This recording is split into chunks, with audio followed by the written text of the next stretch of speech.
Council of Higher Secondary Education Manipur COHSEM LOUBA Class 12 Examination da MANTRIPUKHRI CHUMBREITHONG da LEIBA SANGAI Higher Secondary School dagi Commerce Stream da Manipur PUMBAGI OINA SUBA Position TARAKHRABA LEISHRAM SIDARTH YAONA Science AMASUNG Arts Stream da School ASIGI Topper Oiraba Maheiroi Shing Okpagi Thouram ama School ASIDA Pangthokhre SANGAI Higher Secondary School gi OINA tongan ba stream da mako TARAKHRABA Maheiroi Shing imung manung oja staff amade school asige Maheiroi Shing na saruk yaduna pangthokiba thauram aduda achamba khudol piduna Maheiroi Shing bu pukning thogatke examination asida school asige oina commerce stream da ningthaukhong ward number 8 age LEISHRAM SIDARTH na mari suba position tarakpaga loinana commerce stream da school asige Maheiroi chada chama art stream da Maheiroi chada marifutara mapan dasmik taret amade science stream da chada chama pass tauke Thauram aduga mari lainana Sangai Higher Secondary School ge principal Yumnam Iswar Chandra Mangang na hai Manipur da commerce stream ase miyam na pam na ba watpagi mami amang ubadege stream ase promote tong na bagi pandam da school ase da stream ase haptuna takpi tambi ba horakhibane Tungi yumbi oirakadoriba hogalakliba Maheiroi Shing semba haibase school amage khwaidagi maru oiba thodang ne School asina tangkak naina test kaya ama pangthoklaga achamba khudol kaya piduna Maheiroi Shing da hotnaning bagi ithil ama fauna bagi damal pukning thogatle COHSEM na LOUBA class 12 ke examination da saruk yakiba school asige Maheiroi Shing na mark wang na pass tawratuna school asige mingchat purakpa se adukki matek nungai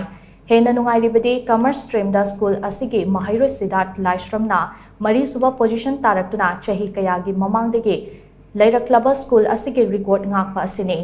masi pumnamak ase school asige oja amade staff singge kathokpa Maheiroi amade guardian singge hotna jamalna oithokpa ngambane SIDARTH na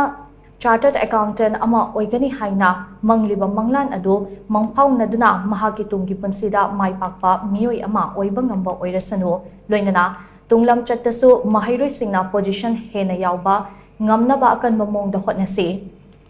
School asina matam kayagi mamangdagi ngaktuna lakpa record ase manghandana thamnaba hotnabada Maheiroi amasung oza Shing khakta natana mama mapa oiriba Shinggisu achouba thodang lei punna hotna minaduna makhatana school asige mingchat kaya purakpa khakta natana Maheiroi Shinggi tunglam chatke afaba lambi ama sembada punna thodang yaminase hainasu mahakna makhata khe Tashingbagi haragati chahi kuting ekhoina commerce ta adum position je adum khara adum yawarga lae bese masi ki tasing bhai taragati akhoi oja singgi dedication makhoina hotna ba kanba adugi mathakta commerce ki that laiba satra sing sigi guardian sing makhoi ki cooperation aduga satra tungi hotna ningba mayam do adum makna akhoi sigumba position je adum chahi kuting yawu ngambane ha bese ai thamjage aduna school lamada Satra puthopa khotoba habese school ki staff plus guardian aduga satra ahum mase yam punna tungna chamina daba yadabdina adu ahum ji ki cooperation du maduna mak akoi success oibni habese mai thamjage tasenga SIDARTH chi mark yamna su prominent oiba adu yamna hotnaba su kanba angang ne adu mana ningjariba CMO oibagi wakhalondo madu soidana mai pakani habese akoina su thajaba thamjai aduga Hariba Satrasi Magi Caliver Aduna Maram Werkan Mat Sweden Magi Mai Pakwa Manipur ki Saknai Basi Amadi Oibangam Gani Habasi Sima Tamjage Loinana Manipur Kaktaki Natana All India Gi Oina Magi figure Ama LEIBA Habasi Akogi Pandam Natamani Tamjani Thauramadu saruk yakiba SIDARTH LEISHRAM gi apopa LEISHRAM Sankarna hai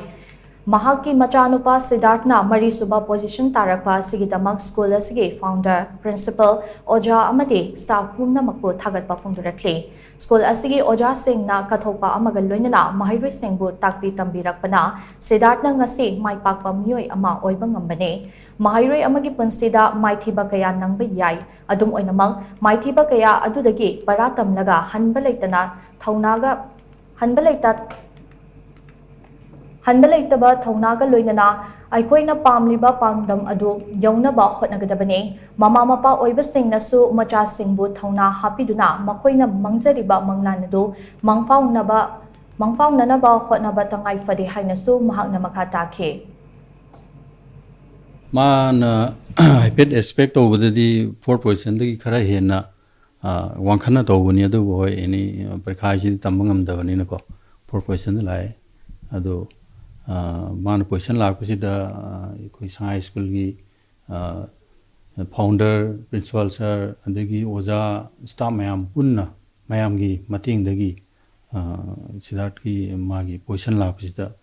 ꯌꯥꯝ ꯆꯥꯎꯕ ꯊꯧꯗꯥꯡ ꯂꯧꯋꯦꯅ ꯍꯥꯏꯅꯤꯡꯉꯤ